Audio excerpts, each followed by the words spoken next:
Hey guys, welcome back to Newegg TV. My name is Paul. We're here on a very special day with a very special announcement about a very special new platform. We're here to talk about the X99 platform and specifically the ROG Rampage V Extreme motherboard that's right here. And of course, to give us all the information about it, we have JJ. And you guys probably already know JJ. He's been around. JJ, thank you again for coming by today. Thank you for having me. It's always awesome to be back here at Newegg TV. We'd love to have you here, and if you wanted to find out information about this board, I guarantee you're going to learn about it right now. I'm going to start off with kind of the basics for this, so just some general stuff about the platform if you guys aren't already familiar. X99 is a chipset, of course, that's located right there. A lot of cool features of that, such as 10 SATA revision 3 6 gigabits per second ports, 6 USB 3.0 ports also integrated in there natively, so you can have a ton of storage and peripheral connectivity.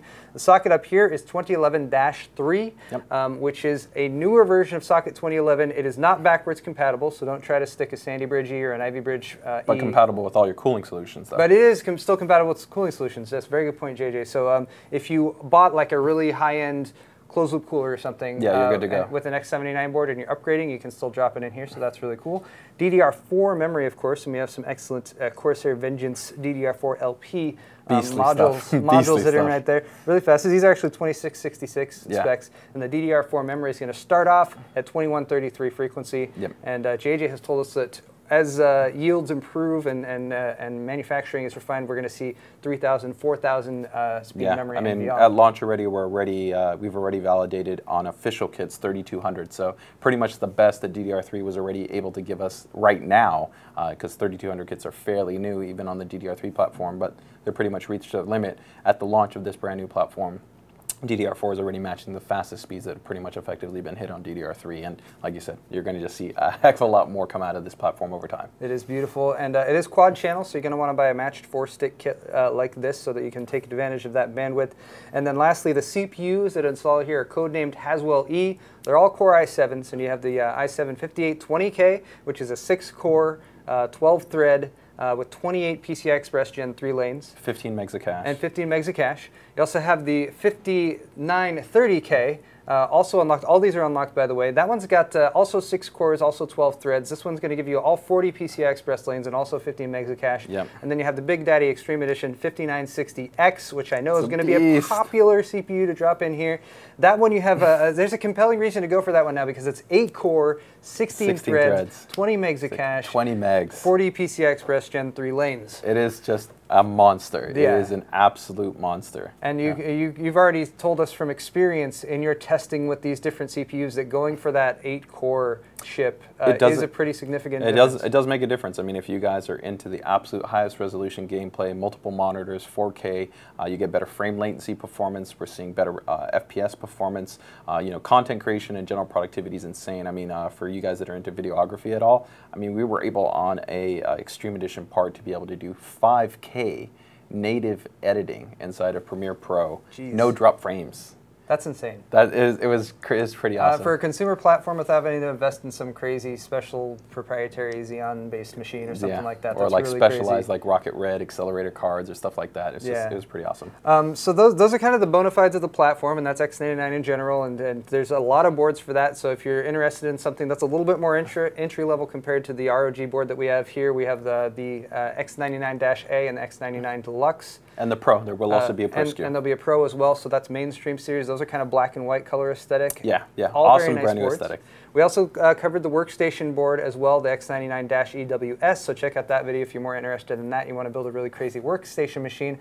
ROG, though, comes from sort of a different perspective, I think, when you guys are talking about segmentation and how you build the board. And the thing that I really like about ROG is, not to put it too bluntly, but I feel like ROG has balls. Can I say that, JJ? Can I? I think you can. Because I think our engineers are extremely aggressive in that mindset. No offense to anyone out there, but ROG is the platform where you guys take the new ideas, the stuff that's maybe a little bit crazy or a little bit out there, and you throw it on the board to see if it'll work in an actual retail package. And then often, in many cases in the past, we've seen technology in ROG trickle down to other boards after it's been tested and proven. So. What kind of new stuff has ASUS had in mind and actually dropped into the R5U here today? There's a lot. Like always, you know, we've spent a huge amount of design work, and actually Peter Tan, who's one of our key designers, actually, he stepped away for a little period of time after Z97, and he's a fantastic, amazing designer. He's done work with us on the highest and extreme series boards to really kind of usher in a new level of design and kind of expertise on our boards. And excuse me, actually he came back for the Extreme Edition, and him along with the rest of the RG team really kind of, once again, really spent a huge amount of time to try to maximize the design of this overall platform to really complement the extreme enthusiasts out there. I mean, RG is first and foremost for gamers, tweakers, tuners, and overclockers, and that's what we've purpose-built this board for. So when we start off from that, of course, the Vrm design is always kind of a halo for ROG series motherboards. I mean, all the Vrm designs on all the boards that you've just talked about are all extraordinary. They're great in terms of their power output, their thermal dissipation characteristics, their efficiency.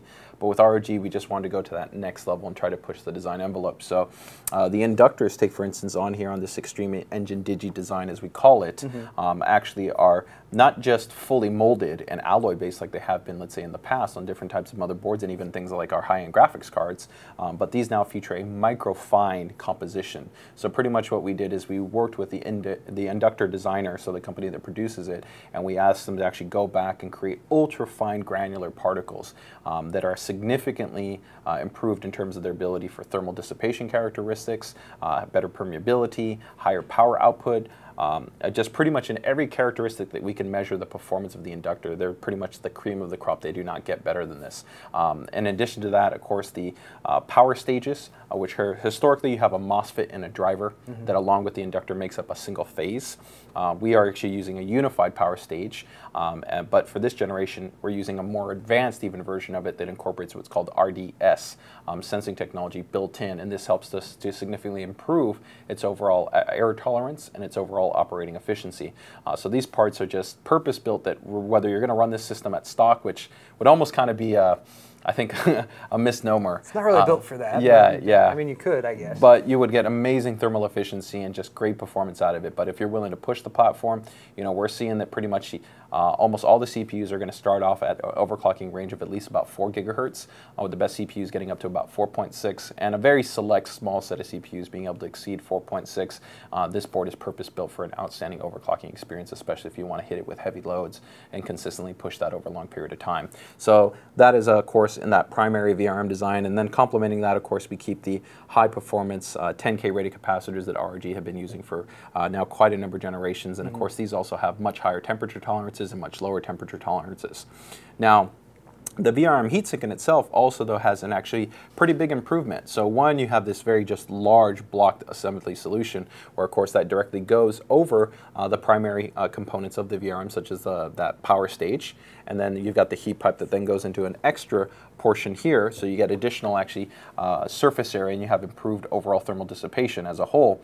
But we actually have a direct contact copper design. So just like actually in our graphics cards, if you guys have already seen like a cutaway of a DirectCU graphics card or like a Hyper 212 Plus cooler or something along those lines, you'll see that there's no plating on the base. So to have better actually thermal dissipation characteristics, we actually have cut that away, and we now have direct contact copper design with the Vrm heatsink, giving us even better thermal dissipation performance. So everything from top to bottom in that total Vrm design to the actual heatsink solution is giving us pretty much the best that we can possibly get. And Steve was actually pointing out, going and talking about this cooling design you have here. This right here, this is not plastic. This is a full metal piece there. So they've, I like you kind of taken the aesthetic thing that a lot of people have been doing, putting a little cover on top of the I/O ports there. But this is actually a full metal piece that works right in there. Yeah, this is actually, if you guys remember the X79 Black Edition board, it's the same concept that we introduced there, so we just kind of evolved it, but pretty much the same design of having an extended ID, right, but that also serves a functional, usable purpose. I like it. Now, in terms, of course, of the memory design, you can see, like you noted, we've got this awesome high-performance Corsair Vengeance memory,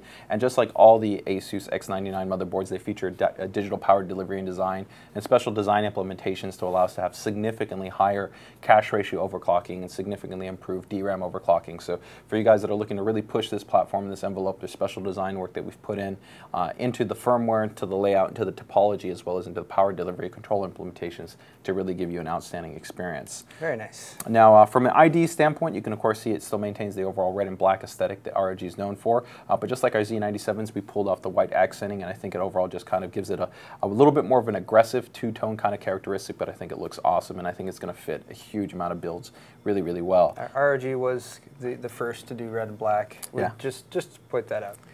So moving beyond that, I know all of us here are kind of really big storage enthusiasts, and like you noted earlier, and just kind of covering a little bit of what the platform has to offer, there's tons of connectivity, and this definitely board does not fail in that regard. So we've got, if you take a look right up here, we've got the M.2 based solution, which just like actually all the boards, I feel like we've done a careful kind of layout consideration to make sure that we're giving you flexibility at being able to install it, but without really impacting your PCIe slot layout, and being able to easily go ahead and put it in at different states of the build, right? So maybe you don't start off with M.2, maybe you come into it later. It's not going to be a complicated process of you having to maybe take out GPUs to install that or do something along those lines. This is the only board I've seen that has managed to fit it right here vertically. Yeah, very difficult design process. Wedged in between not only the quad channel Ddr4 memory slots that are right here, but also the 24-pin power that's right there. And there's still voltage read points over on the side of the board. Yeah. So that's really tight in there, but I like you've got it there, so it's going to be a little bit more accessible if you're coming in later on, and also a little bit more visible. Because I mean, if you drop, especially as we see more M.2 drives come out that are PCIe Gen 2 or Gen 4, we're going to see some pretty impressive performing drives, and that's along with all of the other high-end hardware in your system. If you're building something that's a little bit more showy, with a side window or something, then you're going to want to have a little bit of visibility on that. I definitely agree with that. And so complementing that, of course, if we take a look at the SATA connectivity, you've got 2, 4, 6, 8, 10, 12. So just like the rest of our high-end X99 boards, 12 SATA 6G ports. You got more than enough storage to pretty much just have any type of configuration that you could possibly want. But us sticking with the kind of perspective of making sure you're ready for the future, these two here at the bottom are SATA Express-based connections. So that can either serve as 4 SATA 6G ports or 2 SATA Express-based SSDs. That complements the M.2 based SSD configuration, which also complements the fact that X99 through the RST and the updates to the option ROM also supports native PCIe SSD based solutions, which we're starting to see a lot more come to the market as well. So all the way around, you've got tons and tons of storage connectivity available to you. And also on internal storage connections, you can see just like our Deluxe and our WS, we have 2 front USB 3 ports on this motherboard as well. And we also support our Thunderbolt EX2 expansion header. So that means that this board, equally, even though it's first and foremost targeted for gamers, tweakers, tuners, overclockers, we actually get a lot of content creators that really like the overbuilt kind of nature of an ROG series motherboard as well. So if you want to be able to drop in Thunderbolt, you can do that as easily as just getting that expansion card and plugging it in, you're good to go. Very nice. Now, one thing I want to talk about here, JJ, because I know the ROG boards, particularly the high-end enthusiast platform ones, very, very commonly are goers in the overclocking competition world. Yes. And you guys have a lot of awards and achievements that you've earned in the past through that. What type of technology or what kind of features have you integrated specifically looking towards people who are going beyond, say, even closed-loop water cooling for exotic cooling like LN2 or phase change, that sort of thing? Well, I think we've actually incorporated a wide range of technologies. For sure, ROG has a long history at being really performance-oriented for the extreme segmentation of the audience, but we've tried to always balance the design implementations to complement the widest range of enthusiasts. So even some of the features that we have here, while they can definitely benefit, I think, the extreme users, even some of the kind of the hardcore manual tweakers and tuners out there are going to like some of the features that we've incorporated. So if we take a look over in this section, which we usually call like our OC zone, we've got a lot there. So you got your classic stuff like your debug LED, you've got the PCIe enable or disable switches, you got your power and reset. But two of the buttons that are new on that side, one is going to be actually a safe button. And the safe button is pretty cool because it's like a semi-clear CMOS. Both of us in the past have actually talked about the benefits of the MEMOK button, which this board still offers, and that if you used it, you could use it like a semi-clear CMOS, where essentially it reset just the frequency and the timing parameters, but without resetting valuable parameters like your fan settings or SATA operation or any number of other parameters that you had set in. What this button allows you to do, though, is essentially that you can recover back to your previous stable settings, but without clearing the entire CMOS. So it's a really nice option that, let's say, if you're manually tuning for like a 4.7 gigahertz and your last was stable at 4.6, but that post didn't go through correctly, or you went through and had issues during stability testing at that 4.7, you could click that and head back to that last known stable configuration. Very nice. In addition to that, we also have a reset button. And the reset button is a kind of an intermediate option. In some rare situations, you can so aggressively push a board that to actually get the board to come back, you may have to actually fully discharge the board. So usually you would hit like the reset button itself, but that might actually cause the board to reset. You might actually have to pull the power from the power supply, discharge, then repower back on, reset, and then get back up and running. This actually allows you to go ahead and force a reset process, helping to minimize the amount of downtime and allow you to get yourself back up and running in terms of that manual tweaking and tuning. Particularly in those time-limited situations where you have a certain number of hour maybe to do as much of an overclock as you can. Sure, but even sometimes, like if you've got your system just up and running, you've got new DIMMs, you're just trying different stuff out on your bench top, you know, as far as before you get stuff in your system, you know, just save a couple minutes here, a couple minutes there. So I think it's a great balance. Definitely not every single user is going to utilize it, but we try to balance out, I think, those features and functionality. Of course, you've got the other things like you noted with voltage read points, but a lot of the esoteric options that you've historically seen on the Extreme aren't on board here because we maintain the trend. This board has the full support for not only the OC panel, but also for ROG front base. Okay. So with the OC panel, of course, you got all those extreme crazy options, right, where you got handheld overclocking to be able to adjust your multiplier, your B clock. You can make adjustments to voltages. You can have the Sub-Zero Sense technology where you can go ahead and have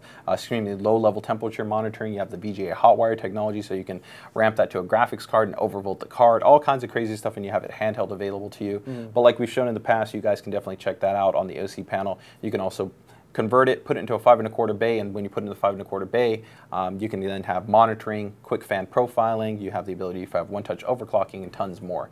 And then for the front base is a great option because it's a little bit more tuned towards the normal users out there, where you get improved headphone and microphone quality, monitoring, fan control functionality, and a lot more out of that. And that unit supports it via the ROG extension headers. So if you guys have already made a purchase for that type of accessory, it's fully compatible with the Extreme board. Okay.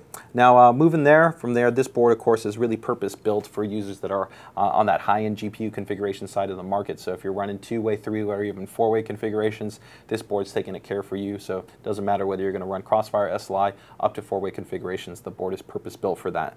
Now, on the audio side, this is actually one of the first Extremes that actually integrates the isolated sound design. Historically, in the past, we've generally only offered that like on the Hero, the Formula, or the lower-end SKUs, whereas in the Extreme, traditionally, we still find it to be the case that most users tend to buy a much higher class of sound card, but we want to integrate still by default a superior sound experience. So we've integrated the same type of solution that we've seen on our previous boards like the Maximus 7 Hero, where you got the fully isolated redline audio design, you've got the high-grade ELNA audio capacitors, you have the shielding to the codec, and then you have the operational amplifier. But just like Z97, we've got some tricks up the sleeve for the audio side, right? We've got the Sonic Sense amp, which allows us to do full real-time headphone impedance detection. So when you plug in your headphone, it'll automatically set the headphone impedance for you. You don't have to worry about it. What does that go up to as far as impedance? 150 ohm is what will automatically set that up to, which is going to cover pretty much the widest range of what real users use from a gaming headsets, and even good quality audio grade headsets. Generally beyond 150 ohm, you find that the headphones need significantly higher driving strength that is best suited by an actual external headphone amp or some type of DAC solution like our Zonar Essence sound cards or something like that. I think I was going to plug, by the way, ASUS makes that type of stuff if you're interested. JJ's a huge audiophile, so yeah, they do a really good I job absolutely love that stuff.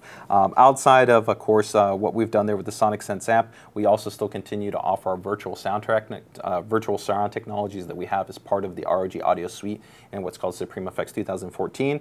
And we still have the Sonic Soundstage functionality as well, which allows you to have the hardware register adjustment to be able to change conditional parameters free of any software. It's on a pure hardware layer that we can make those adjustment ranges. Nice. Now, we also down here have the Keybot button. If you remember, the Keybot allows for essentially hardware-based macro commands to be configured and developed by you, the user. You can go into our system utility and be able to customize your keyboard, any keyboard, to be able to have different layers of control and functionality that you can define by using the utility, as well as even adding functions that you can't create macros for because they don't exist, such as being able to directly enter into the UEFI or automatically enable an overclock or automatically enable the XMP profile. A lot of really advanced things, and we're even working on newer aspects to function to integrate in, such as very soon we'll hopefully be releasing a patch that'll allow you to have switchable audio inputs. So a lot of you guys that sometimes have speakers and headphones connected, at the kick of a button on your keyboard, bam, you can switch between your headphone and your speakers.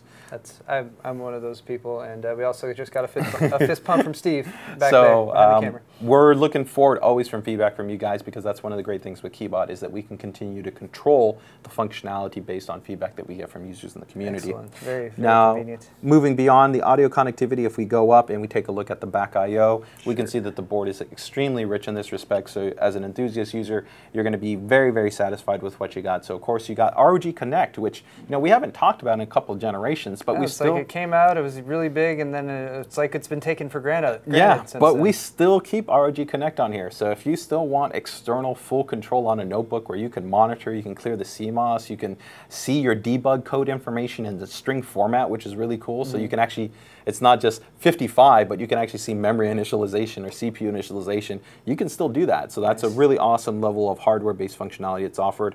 Of course, a clear CMOS button. We got 2 USB 2 ports, which we keep for interoperability and compatibility. Older legacy devices, like some keyboards, maybe certain printers, certain devices sometimes best work under USB 2, so we still keep a couple there for you. On the USB 3, you can see right here, we've got 2, 4, 6, 8, 10, along with those 2 internal USB 3, that's 14 USB 3 ports.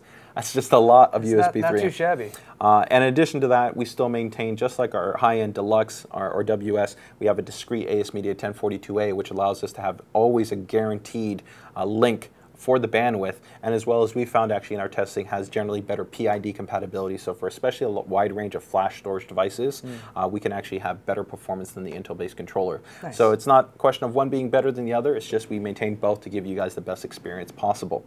Of course, we also keep USB 3 Charger Plus, so if you want a quick charge your smartphone or your tablet, you're good to go, and you also have USB 3 Boost to improve the performance for storage devices. Now beyond that, we've got, of course, a combo port there, so for you guys that are hardcore, still rocking those old PS2 keyboard or mice, you're covered and you're good to go. Then we move over to the Intel Gigabit Ethernet LAN. Now this is a red jack, which looks a little bit different. If you guys go back and maybe check out some of the information we did on Z97, you guys will see that we actually showed a physical sample of this, but this is our newly revised design. So if you remember, if we were to open this up, you're going to see that it's not hand-wound coils, right? This is a surface-mounted SMD-based design, so it allows for actually much better quality consistency on the NIC, a little bit better throughput, and we offer significantly improved static discharge, as well as actually static and surge and spike protection built into the NIC. Nice. Historically, we've always had surge, spike protection and ESD protection built in for all the I/O ports, but the NIC has kind of been left a little bit free of that, and so now we're also further enabling protection to that, and that's very important because surge, spikes, sags, brownouts, and static discharge are actually generally at the top of different types of failure that you have on component hardware. So anything that we can help to protect that is a big plus. Now this port also supports our GameFirst 3 packet priority software, which allows you to prioritize for the best latency, the lowest ping, and overall optimizing all types of networking-based experience. So whether you're streaming music, downloading, or streaming video, whatever the experience is, you can easily go ahead and customize it and tweak and tune it, and you're good to go. And that is also fully compatible with our wireless. So not just the physical jack, but also your Wi-Fi. This is also just like our Deluxe. It's the first motherboard on the market to offer 3x3 802.11 AC. So that is insanely fast throughput that you can have in terms of wireless performance. You got Bluetooth support there, and it also supports beamforming and Corbotam. So and note that it is on the back I/O and not a riser card that's taking up one of your PCI Express slots. That's 100% right, yes. And that's actually also an important point, because what we've also found sometimes in our internal analysis is that actually as the PCB heats up, especially with a large amount of GPUs, is the added heat can actually cause some radiative dissipative properties to hit the actual controller and can impact its actual performance. And we've noticed that you can have a greater degree of variability in the network controller's performance.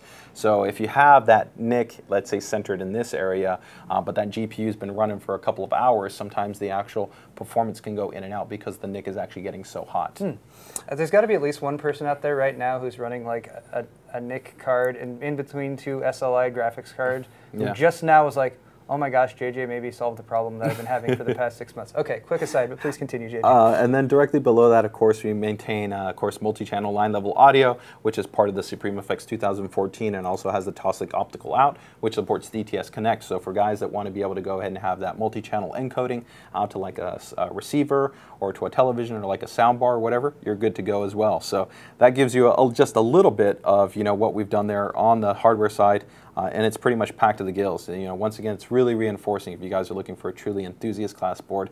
This is a fantastic board, and software suite wise, the board still as well is very, very stacked. Now this board does feature our 5-way optimization technology, but not in the same way that our WS or our mainstream series board does. So for you guys that are wondering about if it currently supports our auto tuning technology, as of yet, it still does not. We are hoping to incorporate this, but as of right now, it still utilizes our CPU level up preset technology. So that means you can pick like targeted frequencies like 4.2, 4.4, 4.6. Okay. But it is not the dynamic full real-time auto overclocking that's CPU and cooling specific like we have on our WS or our mainstream series of motherboards. That is something that could be integrated possibly in the future. Yes, it is hardware ready. It's just a question that we would have to make adjustments to the firmware, such as the UEFI and to the overall driver software package, but we are looking to do that. But speaking on that note, from the fan control functionality, this board also does feature an extensive level of actually fan headers. If you count them in total, you're going to see you've got 8 fan headers, tons of that, and the board does feature Fan Expert 3 class implementation, meaning that we have the ability to set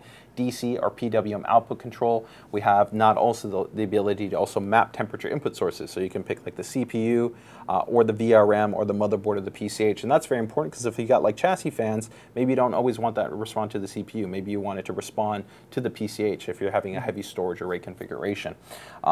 Now, if you're looking for even more connectivity, then you can, of course, set the fan headers to PWM output mode, and you put it like a PWM splitter cable, and you can even get more fan connectivity. One note, though, is that the fan layout is a little bit different than our 2 other boards, and that they generally use what's called a grouping policy. Okay. So ideally, you would best be suited to have paired fans on each one of those groups, which for a lot of these enthusiasts is an issue because you tend to kind of maybe get all the same kind of chassis fans, but it is just something to keep in mind. But you still have that full, complete class control for DC or PWM. You can manually set it in the UEFI or in the operating system. So still fan controls are entirely awesome when it comes to this board. Excellent. One other thing that we spotted earlier, and I know this isn't necessarily a new feature for this board, but this does actually have 2 discrete BIOS chips. Yes. They're movable and replaceable, and it's not a failover. It is 2 actual separate BIOSes that you can switch back and forth between. Again, that's been around for a while with ROG. Yeah, but it's a nice benefit, especially with a new platform like this. You might want to have like that one UEFI that you have is feeling like really solid and stable, or maybe stock on, and then you got the second one that you want to play around with, and you want to make more customization and tweaking to.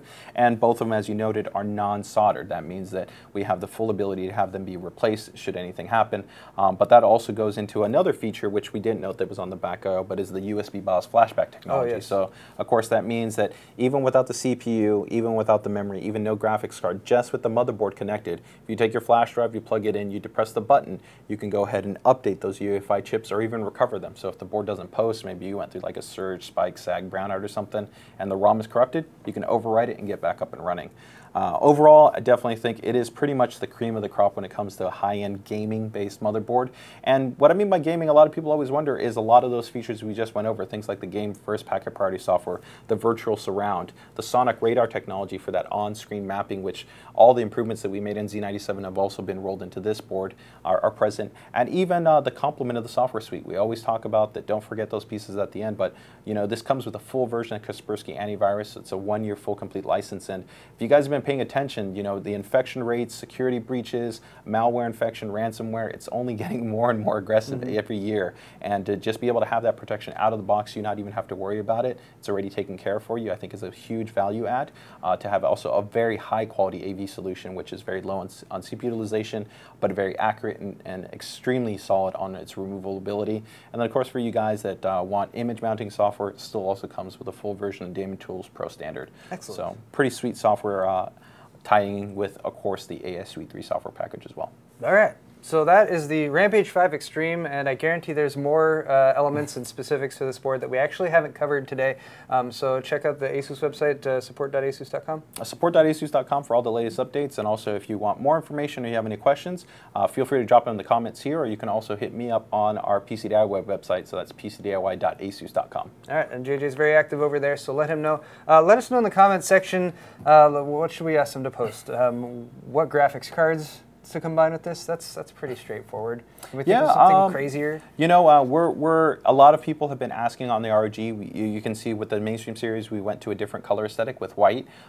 Definitely not saying that we're going to change red and black. That really is kind of the DNA color scheme for ROG. But like we've done Black Edition boards and a couple of other things, I'd love to see what your thoughts might be on maybe similar or slightly different color aesthetics, or just in general, what would you be interested in seeing from the aesthetic side on ROG? We've got a couple of things that I think you guys are going to be really excited about as we continue to roll more products out. We are definitely keeping aesthetics in mind, which I think that we keep on the forefront as much as possible. But as always, I'm really interested in finding out what you guys think about it, and leave that commentary there. All right, so if you guys are interested in the purple and yellow version, no, what? Cardinal and gold. But anyway, let us know what you think about the design aesthetics of the ROG series. Are you cool with red and black? Would you like to see other variants? Is the blacked out edition cool with you guys, or do you have other ideas that might be helpful? Yeah. Let us know in the comment section down below. Leave us a thumbs up, like this video if you enjoyed it. Hopefully this has provided you guys with as much information as you could possibly want about the R5E. JJ, thank you again so much for coming by today. Thank you for having me.